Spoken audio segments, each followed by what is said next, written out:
Hello and welcome to this Flyer Club Airfield briefing for Leicester Airfield.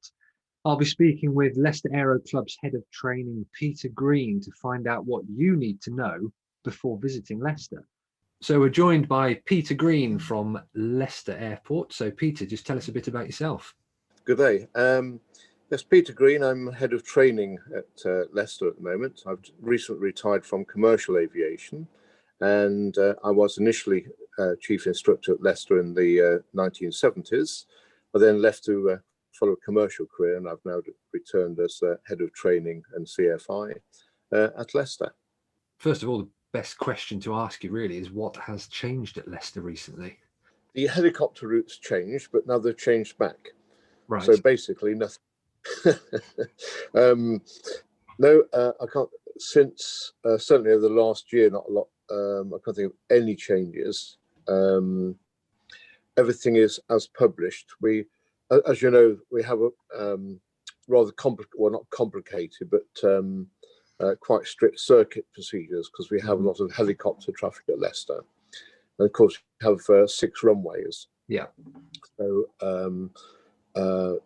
it's important that anybody coming, just revises, because we have left-hand circuits and right-hand circuits, and all of the fixed-wing circuits are you turn away from the airfield, away from the centre. So the helicopters, they tend to operate over the centre of the airfield. So as long as they've noted that, there are a couple of noise abatement hotspots, which also are on the I think it's in Poole, it's on the AIP, Sure. one to the north and one to the south. But apart from that, no, business as normal. They're updating the tower to have, is it flight aware in the tower? Oh, okay, right. So they'll be able to pick up ADS-B. Yeah. Other transmissions. Yeah. So I mean, there's no air traffic; it's still air ground. Yeah. But certainly at weekends, when we do get busy at weekends, so they'll have a monitor in the tower, and also the heli centre having the same monitor, so they can monitor the helicopter traffic. Right. As I say, it does get quite busy sometimes, but so that won't really affect anyone coming in. It'll just be more, just get a clearer picture of what's happening.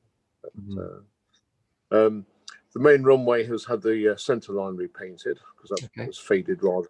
And there will be painting when the weather allows and COVID allows. We'll be repainting the numbers on the grass runways and the centre lines on the others. We'll do it in 2 stages. It's rather an expensive thing at the moment when there's no income. So we've done the main runway, then the other runways we repainted too. There's been some drainage work carried out as well. Again, that's a winter problem. One of the taxiways used to flood around near the fuel pumps. Right. That's now been sorted.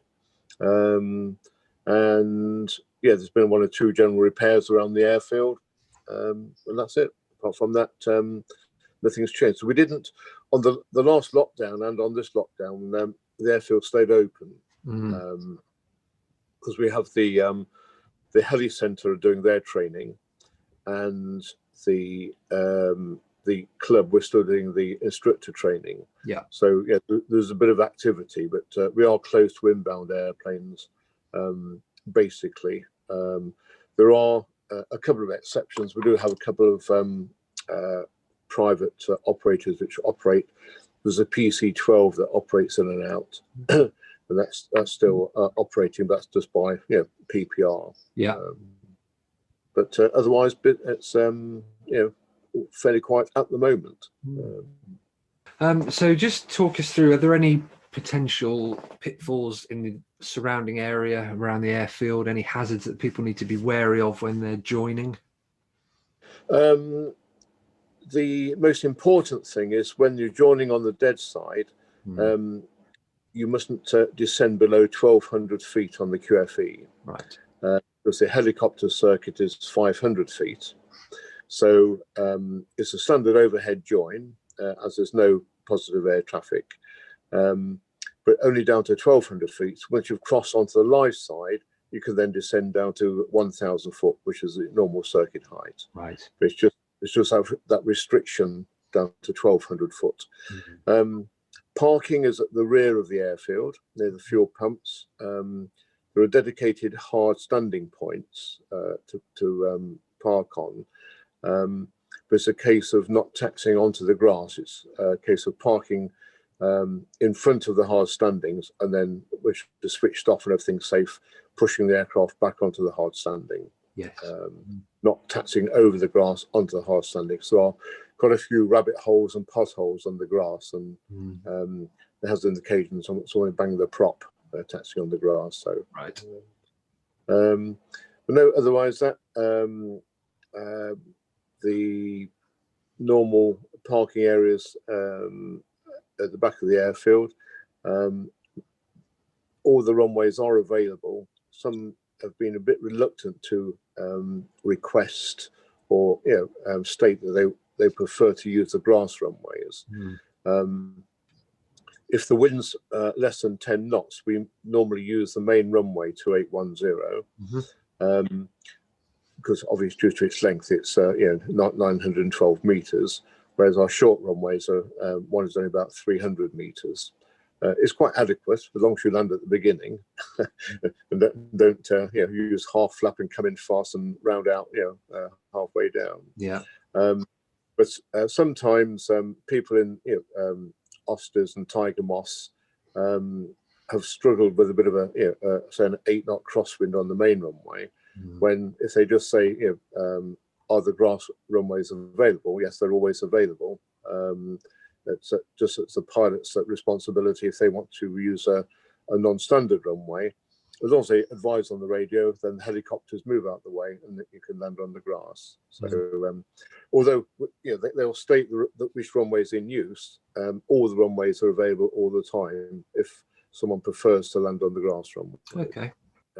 If any visitors wanting fuel, they just request fuel on the taxiing in, and then the fire crew will normally come out and assist them with the refueling. The cafeteria, of course, is closed at the moment, but as soon as it's allowed, that will be open. And we are looking at revamping the upstairs as soon as we get into the summer. Just renew tables and chairs, etc., in the bar, and just generally tidying up. It has all been repainted inside. We've had new carpets downstairs in the clubhouse, and we're slowly working our way through the clubhouse to bring it up to date upstairs. Brilliant. And so if people want to come and visit the airfield and then go further afield, is it easy to get out and visit Leicestershire? Yes, indeed. Yeah. People wanting to explore Leicester, go off the airfield, then what they normally do is we're PPR, so when they ring up for PPR, if they request a taxi, then we organise taxi or hire cars before their arrival, so it's there when they come in, which several have done. Others, of course, people just come and meet them at the airfield. No problem. There's a large car park at right next to the clubhouse. The advantage with Leicester is, of course, is the Aero Club manage the airfield as well as the Aero Club.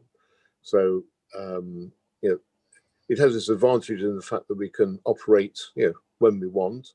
The disadvantage, of course, is the costs. But at the moment, it's a very good operation. It's a 7-day a week, normally 9 till 5.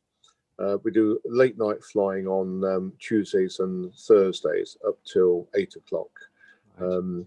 But of course, anybody wanting to fly outside those hours, then as long as they get prior permission, they can fly in at the weekend, and then they can depart once the airfield's officially closed. As long as they let us know their intentions. The fact we operate the airfield ourselves, the bar is open in the summertime until 10 o'clock. So if people fly in the daytime, and yes, it does say we close at 5, but if they say oh, but we're going out for the day. We won't be back until 7. Is that all right? Then, yeah, as long as we know, then there'll be somebody there, to man the fire truck and radios for their departure. For people who are thinking about coming to visit Leicester with the free landing voucher, I mean, what would you say to them? Come early, and the restaurant is very good food, very good price, and it's a great view of the airfield. So certainly in the summer, we have the picnic areas outside. There's half a dozen or so picnic benches. There's also quite a large picnic area if people want to bring their own picnics and stuff. And there's always a lot going on, not only just weekends, but midweek as well. There's lots of visitors coming in, and the helicopters, and so it's a very active flying airfield. There's over 60 aircraft based there. So yes, it can get busy, but it's a nice place. Yeah, it's in the country, and you get marvelous view of the airfield from those that have already visited there. It's a very friendly club, so yes, it's a good place to come and spend a good lunchtime, bring friends, etc. Most thing is PPR. Make sure they revise the circuit directions, because they can be complicated. So there's left and right hand circuits on, and the helicopters do get very busy, especially on some nice days, and at weekends. But that all done, no, it's great. We love having visitors in. The bar gets very busy, so it's a case of come early, and don't be in a hurry to leave. Well, thank you very much for your time. It's been great talking to you, and pleasure. Hoping to visit Leicester myself one day. I've never flown there, but my dad did his PPL back in the, I don't know, 70s or 80s, I think. All right. Well, come on. Yeah, you'll be most welcome. So I hope you found that briefing useful. There's some great tips there from Peter. So watch the circuit directions, look out for the helicopters, and remember, if it's blowing a crosswind, you can ask for a different runway. So I'll be back with more airfield briefing videos soon. So in the meantime, happy flying to everybody out there. And if you're not already a member of the Flyer Club, just click the link in the description below and join.